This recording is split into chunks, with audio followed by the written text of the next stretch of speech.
Je prends la délibération suivante qui concerne la délégation de service pour l'exploitation du casino d'Annemasse.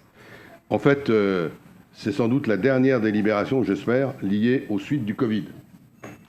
On a déjà pris des délibérations de ce genre concernant d'autres délégations de services publics, notamment SAGS. Là, il s'agit du prolongement d'1 an de la durée du contrat lié au fait que pendant 2 années, de 2019-2020, l'établissement a été fermé pratiquement 300 jours sur l'ensemble de ce temps-là. Et il a par ailleurs entraîné, quand il était ouvert, une baisse de fréquentation liée aux mesures sanitaires qui étaient prises. Donc, on peut considérer que la pandémie du Covid a affecté le fonctionnement du casino, qu'il y a un impact financier qui s'établit à près de plus de 8 millions évalués de pertes de chiffre d'affaires sur les saisons 2020-2021.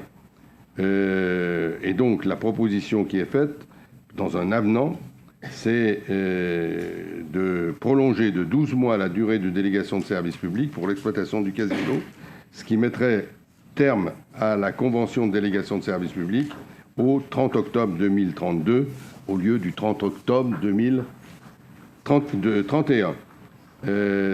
En sachant que le compte d'exploitation prévisionnel, qui est une règle dans les DSP, est ajusté à ce niveau-là et passe à 253 531 125 €, avec une augmentation donc de 3,68% par rapport au compte d'exploitation d'origine. Ça intègre l'année supplémentaire et les chiffres qu'il y a eu en 2019-2020.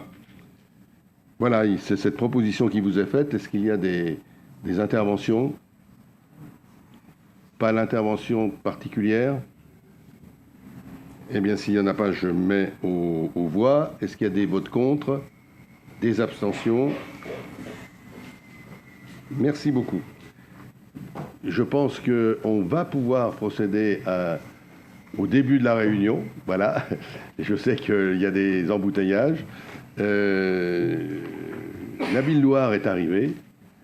Et tu me permets que je dise un mot dans un instant, voilà, d'accord. Mais je voudrais tout d'abord vous indiquer, vous l'avez vu dans l'ordre du jour, que pour des raisons professionnelles, Driss Messouak a souhaité démissionner. Il s'est rendu compte qu'il ne pouvait pas remplir à 100%, et quand on le connaît, comme il veut tout faire à 100%, c'est difficile.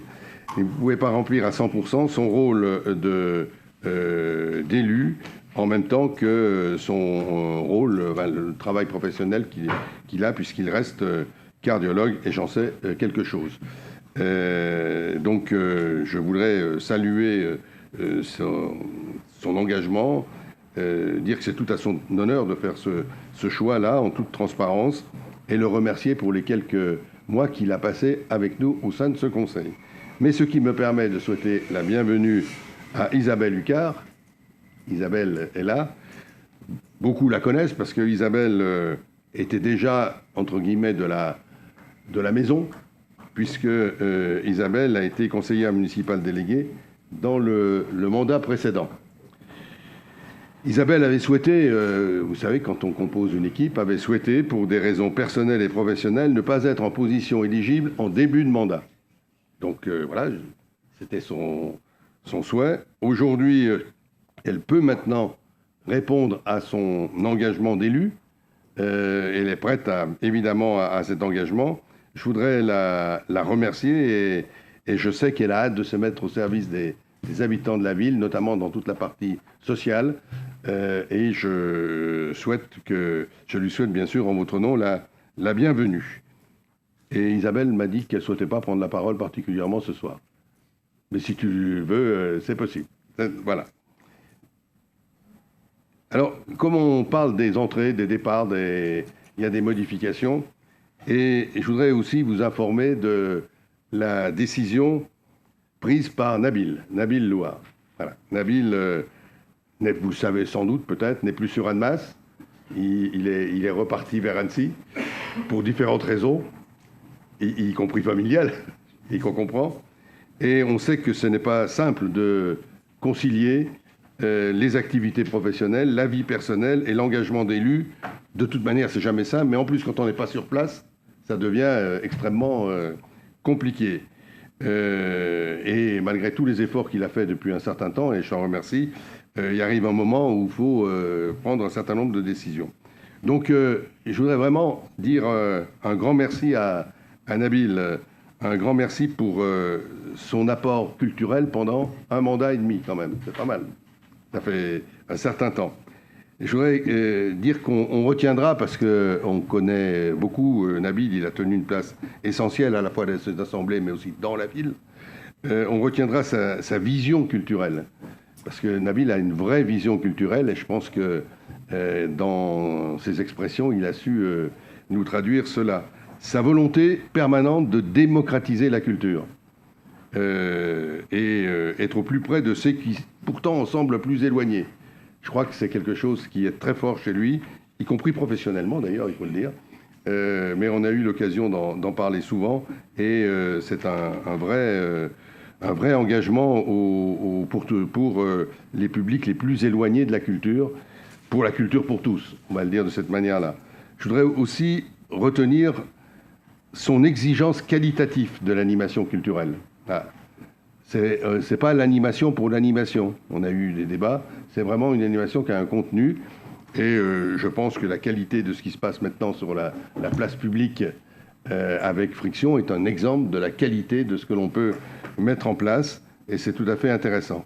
Et son regard aussi attentif à ce qu'on a au quartier, d'une manière générale. Hein. Ça rejoint l'ouverture sur la culture pour tous, mais je sais l'attachement de Nabil aux populations les plus défavorisées. Et puis, bien sûr, on retiendra sa passion pour la lecture, pour le livre, parce que ça, c'est vraiment la signature Nabil, y compris parce qu'il écrit, mais c'est la signature de Nabil. Et puis, vous le savez, il va laisser des traces quand même, et des traces drôlement positives. Nabil est un des initiateurs, avec d'autres dans cette salle, de la bulle. Nabil est un initiateur de la manifestation Avoculture, de l'évolution du Festival du Livre vers le Avoculture. Et puis aussi la dernière manifestation culturelle de rue organisée par la ville qui s'est mise en place, Annemasse Vibre. Je crois que, voilà, alors je fais un bilan, hein. Je ne fais pas un bilan, mais quand même, c'est quelque chose d'important. Ce qu'on retiendra aussi, c'est, si vous me le permettez, Nabil, si tu le permets, la qualité de tes courtes interventions et ton humour. Voilà. Donc c'est vraiment, je pense qu'au nom de tous, on peut te dire un grand merci. Un grand merci pour ton engagement au service de la ville, au service de ses habitants, et au service tout simplement de la culture. Merci beaucoup, Nabil.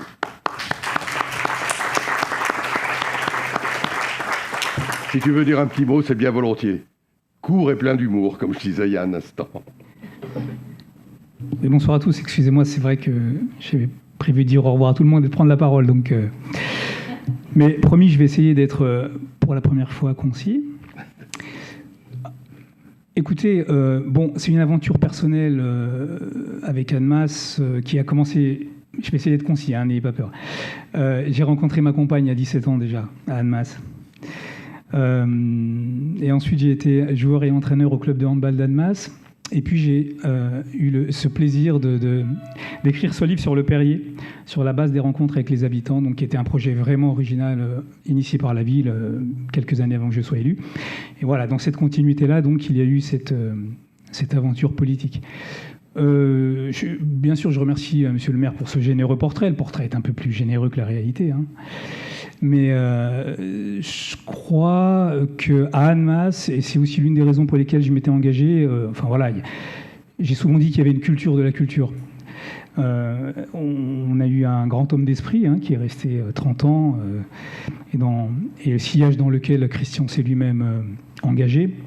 Franchement, c'est quand même un contexte très favorable pour distiller des projets culturels et puis ne serait-ce que partager des convictions liées à la culture. Après, la culture, bien sûr, dans cette équipe, on est nombreux à la partager. Donc, Christian insistait sur des éléments comme ça précis, mais il faut évoluer dans une équipe avec laquelle on avance dans le même sens pour que tout ça fonctionne. Puisque vous ne pouvez pas vous ériger comme ça, comme chantre de la culture ou d'un domaine. Il faut rester sérieux, même moi. Ce que je voulais dire aussi, c'est que, bien sûr, je remercie tous les gens avec lesquels j'ai pu évoluer. Alors, évidemment, mes collègues élus, je vous dis, c'était une vraie équipe sur pas tout à fait un mandat et demi. Les agents, vraiment, ce service VCA. Alors, Sébastien Guinet, vous avez vu, il y a une histoire quand même d'évolution et de cheminement et d'évolution personnelle, puisqu'il était à l'événementiel, il est aujourd'hui dans la direction générale. Ça veut dire qu'à Annemasse aussi, on sait faire avancer les agents et les parcours professionnels. Et ce service, vraiment, que j'ai particulièrement apprécié. Je voudrais aussi vous dire que tout ça, c'est aussi une aventure qui se fait derrière un homme. À un moment donné, c'est très collectif, mais il y a aussi un capitaine, Christian Dupessay. Alors, Christian Dupessay, je ne vais quand même pas en faire une éloge bête et méchante, sinon on ne me croirait pas. Mais je vais quand même faire un tout petit portrait. Alors d'abord, Christian, c'est quand même une voix, on est d'accord. C'est-à-dire que la politique, je ne sais pas si c'est une bonne ou une mauvaise nouvelle, mais quand même, ça s'appuie essentiellement sur quelques aspects extérieurs. Et il y a quand même une voix. Mes chers amis, bon bref. Jamais dans un conseil municipal, on s'est risqué à une imitation de Christian. Donc c'est une voix. Et puis alors, j'ai dit quelque chose, je ne sais pas si ça a été souvent partagé, je crois qu'on m'a souvent regardé bizarrement là-dessus. Pour moi, il m'a toujours fait penser à un acteur américain. Attendez. Je sais. Jack Nicholson. Voilà. Regardez bien, tout au long de la carrière de Jack Nicholson, pas à tous les moments de sa carrière, sûrement pas les derniers, parce qu'il est bien plus jeune que Jack Nicholson aujourd'hui, mais regardez bien l'incroyable similitude. Bon, c'est aussi ça, on est toujours dans la culture. Et puis...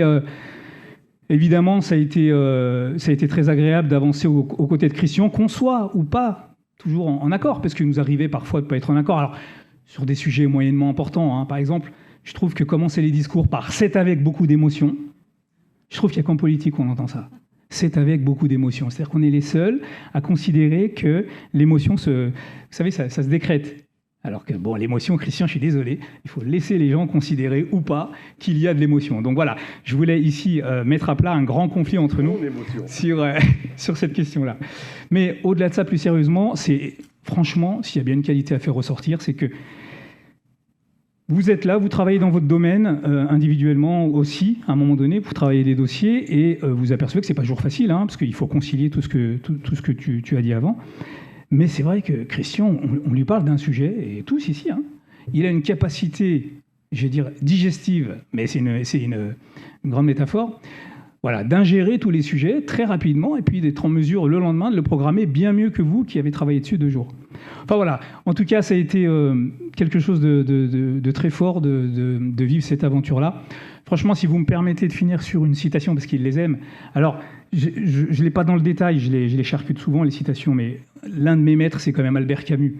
Alors, au moins, ne serait-ce, vous n'allez pas forcément la trouver très drôle, mais c'est peut-être ramener au monde d'aujourd'hui. Je crois vraiment qu'on s'engage tous, on a bien le sentiment de s'engager dans une période un petit peu moins joyeuse, et en même temps, il faut garder un optimisme. Et dans le cadre de notre engagement, rappelez-vous Camus qui avait dit le jour de son prix, je crois que c'était le prix Nobel, là, en 1977, à partir duquel, d'ailleurs, il a eu une certaine chute avec lui-même. C'était quelqu'un auquel on peut vraiment agréablement s'identifier, Camus, avec tout ce qu'il a de très humain.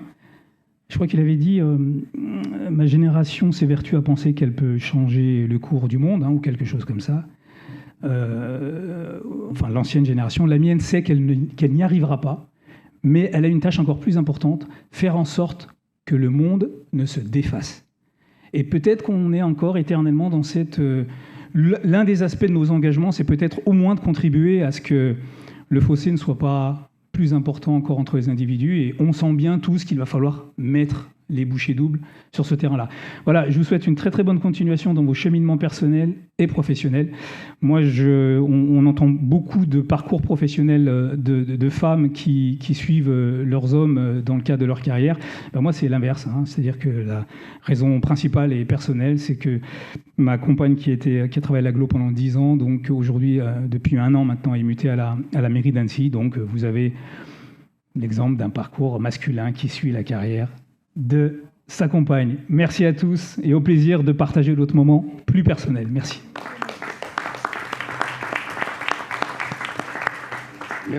Merci beaucoup. Monsieur Iaconet. Oui, alors je ne vais pas plomber l'ambiance, hein, ni les émotions, puisque effectivement elles ne se dictent pas. J'ai eu beaucoup de plaisir déjà à retrouver Isabelle Lucard parmi cette assemblée. Jean Nabil, bon courage pour la suite. C'est vrai que Driss Messouak s'est rendu compte que la mission elle était un peu plus.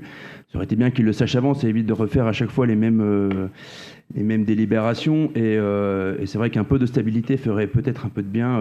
Vous avez déjà quand même pas mal tapé dans vos réserves, si je peux me permettre, en termes de liste. Il en reste encore un peu, mais si ça pouvait donner au moins cette mission, en tout cas, ce qu'a ressenti Driss Messouak, si ça pouvait donner des idées au dernier rang de la salle, voilà, Monsieur Chalaïdos Ramos pour ne pas le citer, s'il pouvait démissionner aussi, ça nous arrangerait tous de voir quelqu'un d'autre. Oui, je partage volontiers la dernière phrase. Écoutez, on va continuer, l'ambiance n'est pas plombée. Et puis, vu la comparaison que tu as faite, je vais continuer à essayer de faire un vol au-dessus d'un nid de coucou. Je vous propose donc... voilà. Mais ça s'arrête là, la comparaison. Hein.